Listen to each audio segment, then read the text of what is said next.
آج ہم جو تذکرہ کرنے والے ہیں وہ ہے کہ مسلمانوں کے ساتھ جب مشرکین نے مکہ کی زمین تنگ کر دی تو پھر مسلمانوں نے اس کا حل کیا نکالا۔ اس کے علاوہ نبی اکرم صلی اللہ علیہ وسلم نے تیسری شادی کب کی اور کس کے ساتھ کی؟ السلام علیکم ورحمۃ اللہ وبرکاتہ۔ نبی اکرم صلی اللہ علیہ وسلم اور صحابہ کرام کے لیے مشرکین نے مکہ کی زمین تنگ کر دی اور اظہار سعیوں میں کوئی کسر باقی نہ چھوڑی، مگر اہل ایمان کے پائے صبر میں لرزش نہ آئی، بلکہ ہر طرف سے یہی جواب آیا، یہ وہ نشہ نہیں کہ ترشی جسے اتار دے۔ نبی اکرم صلی اللہ علیہ وسلم اپنے قدسی نفوس صحابہ رضی اللہ تعالیٰ عنہ کی کشت ایمان کی آبیاری کرتے رہے اور کھلے عام عرب اور عجم پر حکومت کی بشارتیں دیتے رہے۔ اے لوگو، لا الہ الا اللہ کہو، فلاح پا جاؤ گے، عرب اور عجم کے مالک بن جاؤ گے اور اسی اسلام کی حالت میں مرنے پر جنت کے بادشاہ بنو گے۔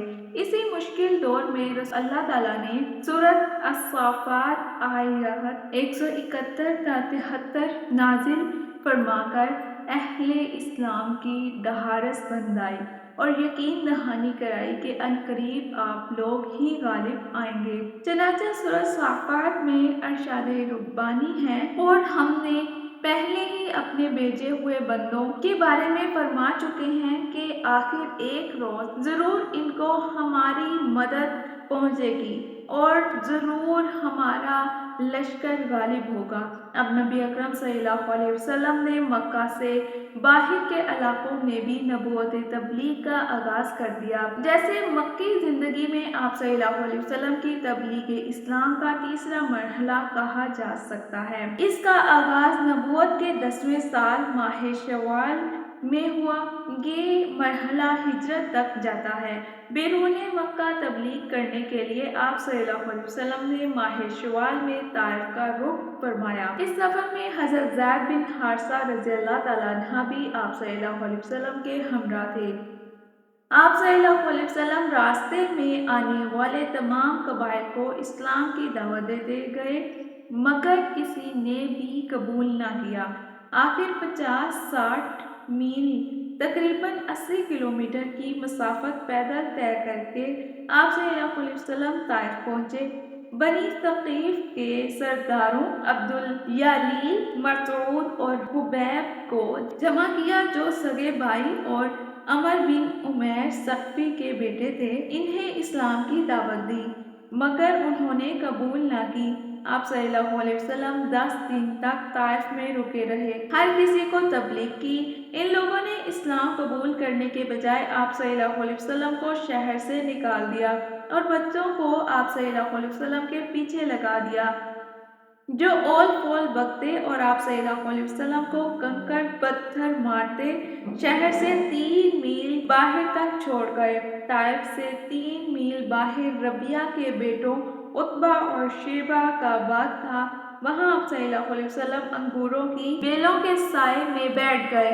عتبہ اور شیبہ نے جب آپ صلی اللہ علیہ وسلم کو اس حالت میں دیکھا تو اپنے غلام کو کچھ انگور دے کر بھیجا۔ اس غلام کا نام عداس تھا، جو عیسائی تھا اور اصلاً حضرت یونس علیہ السلام کے شہر نینوا کا رہنے والا تھا۔ جب آپ صلی اللہ علیہ وسلم بسم اللہ پڑھ کر انگور کھانے لگے تو اس نے کہا کہ یہ کلمہ تو یہاں کے لوگ نہیں کہتے۔ آپ صلی اللہ علیہ وسلم نے پوچھا، تو کہاں کا رہنے والا ہے؟ تو اس نے بتایا، نینوا کا۔ آپ صلی اللہ علیہ وسلم نے فرمایا، جہاں کے حضرت یونس بن متی علیہ السلام تھے۔ اس نے پوچھا، آپ صلی اللہ علیہ وسلم کو کیسے معلوم ہے؟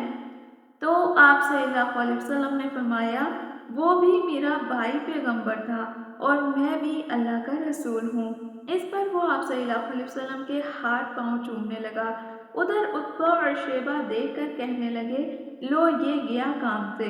جب عداس ان کے پاس گیا تو کہنے لگے کہ تم اسے ایسے کیوں چوم رہے تھے؟ تو اس نے کہا، اس وقت کرۂ ارضی پر ان سے بڑھ کر بہتر کوئی شخص نہیں۔ اس نے مجھے ایسی بات بتائی ہے جو کوئی نبی ہی بتا سکتا ہے۔ تو انہوں نے اسے ڈانٹ دیا اور کہا کہ تمہارا دین اس کے دین سے بہتر ہے، کہیں اپنا دین نہ چھوڑ بیٹھنا۔ صحیح بخاری اور مسلم میں ہے کہ جب نبی اکرم صلی اللہ علیہ وسلم مکہ سے آتے ہوئے قرن ثعلب پہنچے تو حضرت جبرائیل علیہ السلام نازل ہوئے اور فرمایا، اللہ تعالیٰ نے تیری قوم کا رویہ دیکھ لیا ہے اور جو جواب انہوں نے دیا ہے وہ بھی سن لیا ہے۔ نیز فرمایا، اللہ تعالیٰ نے آپ کے لیے پہاڑوں کا فرشتہ بھیجا ہے، آپ اسے جو حکم دیں تعمیل ہوگی۔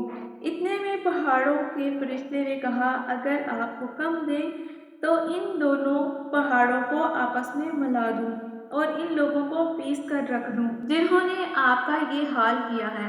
لیکن نبی رحمت صلی اللہ علیہ وسلم نے فرمایا، انہیں ہلاک نہ کرو، کیونکہ مجھے اللہ تعالیٰ سے امید ہے کہ ان لوگوں کی نسلوں سے کچھ لوگ ایسے بھی ہوں گے جو اللہ تعالیٰ کی عبادت کریں گے اور اس کے ساتھ کسی کو شریک نہ ٹھہرائیں گے۔ اسی راستے میں وادی نخلا بھی پڑتی ہے۔ واپسی پر آپ صلی اللہ علیہ وسلم نے وہاں بھی چند دن قیام فرمایا۔ اسی قیام کے دوران میں جنوں نے آپ صلی اللہ علیہ وسلم سے قرآن سنا اور ایمان لائے، جیسا کہ سورۃ الاحقاف آیت نمبر 29 تا 31 اور سورۃ الجن کی آیت میں موجود ہے۔ اس طویل و شاق سفر میں کوئی بنی بشر مسلمان نہ ہوا، صرف عداس نے آپ صلی اللہ علیہ وسلم کی نبوت کو تسلیم کیا مگر مالکوں کے ہاتھوں دب گیا۔ البتہ اللہ تعالیٰ نے جنوں کو بھیج دیا اور انہوں نے قرآن سنا تو مسلمان ہو گئے۔ اسی طرح یہ سفر بھی لا حاصل نہ رہا، مطلب کہ جنوں نے پہلے اسلام قبول کر کے تھوڑا سا حوصلہ دیا کہ اسلام اگر انسان قبول نہیں کر سکتے تو جن ہیں جو اسلام کو فوقیت دے سکتے ہیں۔ ماہ ذوالقعدہ میں آپ صلی اللہ علیہ وسلم واپس مکہ مکرمہ پہنچ گئے اور موسم حج پر آپ صلی اللہ علیہ وسلم نے دور دراز سے آنے والے قبائل اور افراد کو اسلام کی دعوت دی۔ طائف والوں نے مسلمانوں کا اور آپ صلی اللہ علیہ وسلم کا بہت برا حال کر دیا تھا، اتنا لہو لہان ہو گئے تھے کہ آپ صلی اللہ علیہ وسلم کے جوتے تک سے خون آ رہا تھا، اتنا انہوں نے مار دیا تھا۔ لیکن نبی صلی اللہ علیہ وسلم نے ایک زبان سے لفظ نہیں نکالا۔ ہم جب اسلام کی طرف جاتے ہیں تو ہمیں لگتا ہے کہ بس ہم آگے ہیں، اب ہمارے ساتھ کچھ برا نہیں ہونا چاہیے، اور ایسا بالکل نہیں ہے۔ آپ اگر اسلام میں داخل ہوئے ہیں تو آپ کو آزمایا جائے گا، آپ کو پرکھا جائے گا، آپ کو دیکھا جائے گا اور پھر آپ کو سوچا جائے گا کہ آپ مسلمان اسلام بننے کے، اسلام میں آنے کے قابل ہیں بھی کہ نہیں ہیں۔ تو آپ کو اللہ تعالیٰ سے دعا کرنی ہے کہ اللہ تعالیٰ ہمیں اگر اسلام میں داخل کرے تو مکمل کرے۔ اس کے علاوہ جب بھی دنیا میں کوئی کام کرنے کا ٹھان لیں تو اس کو پورا کریں، ضرور کریں۔ اس کے لیے تکلیفیں سہنی پڑتی ہیں، جتنا بڑا کام ہوگا اتنی آپ کو تکلیف سہنی پڑے گی۔ ایسا نہیں ہے کہ آپ ایک دن کریں گے، 2 دن کریں گے تو آپ اس تکلیف سے تنگ آ کر اس کام کو چھوڑ دیں گے تو رزلٹ آپ کو نہیں ملے گا۔ شروع میں کوئی بھی مسلمان نہیں ہو رہا تھا اور آج کے زمانے میں ہر کوئی نبی اکرم صلی اللہ علیہ وسلم کا نام لینے کو تیار ہے، اتنی محبت کرتا ہے نبی اکرم صلی اللہ علیہ وسلم سے۔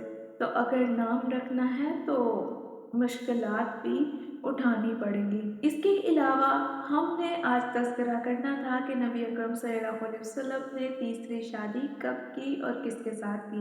نبوت کے 11ویں سال ماہ شوال میں آپ صلی اللہ علیہ وسلم نے حضرت عائشہ صدیقہ رضی اللہ تعالیٰ عنہا بنت ابوبکر صدیق رضی اللہ تعالیٰ عنہ سے نکاح کیا جبکہ ان کی عمر صرف 6 برس تھی۔ پھر ہجرت کے پہلے سال ماہ شوال میں مدینہ منورہ جا کر ان کی رخصتی عمل میں آئی۔ جبکہ ان کی عمر 9 برس ہو چکی تھی۔ یہ صرف واحد زوجہ محترمہ تھی جو آپ صلی اللہ علیہ وسلم سے نکاح کے وقت کنواری تھی، ورنہ باقی سب بیوہ تھی۔ آپ صلی اللہ علیہ وسلم کے کثرت ازواج میں مصلحتیں پوشیدہ تھیں، جنہیں ہم آگے آہستہ آہستہ بیان کریں گے کہ آہستہ آہستہ نبی صلی اللہ علیہ وسلم نے شادیاں کس کس مقصد سے کس طرح کی۔ یہ جو زوجات تھیں یہ زیادہ بیویاں رکھنے کی یعنی کہ خواہش نہیں تھی، یہ اللہ تعالیٰ نے مصلحت رکھی تھی، ہر بیوی کے پیچھے ایک مصلحت تھی۔ تو آگے ہم بیان کریں گے، ہمارے ساتھ جڑتے رہیے اور جڑے رہنے کے لیے ہمارے چینل کو سبسکرائب کر دیجیے اور بیل آئیکن کو ضرور دبائیے گا تاکہ ہماری ہر آنے والی ویڈیو کا نوٹیفیکیشن آپ تک پہنچتا رہے۔ السلام علیکم ورحمۃ اللہ وبرکاتہ۔